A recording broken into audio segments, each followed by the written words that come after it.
భక్తులకు సాయి బాహ్య రూపాలలోనే కాక స్వప్నంలో కూడా దర్శనము సందేశము ఇచ్చేవారు.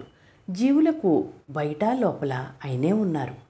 ఒకనాడు రహటా నుండి కుశాల్ చంద్ను తీసుకురమ్మని కాకాకు టాంగా ఇచ్చి పంపారు సాయి. అతనిని చూస్తూనే కుశాల్ చంద్ ఆశ్చర్యపోయాడు.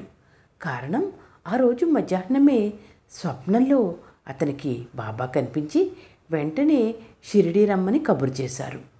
కానీ అతడు తన దగ్గర గుర్రం లేదని, వెంటనే రాలేకున్నానని బాబాకు కబురు చేశాడు.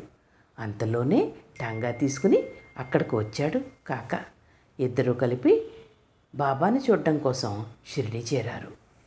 నేను సాయి లీలలే కాకుండా నేను రాసిన కథలు, ఇతరులు రాసిన కథలు కూడా చదువుతాను.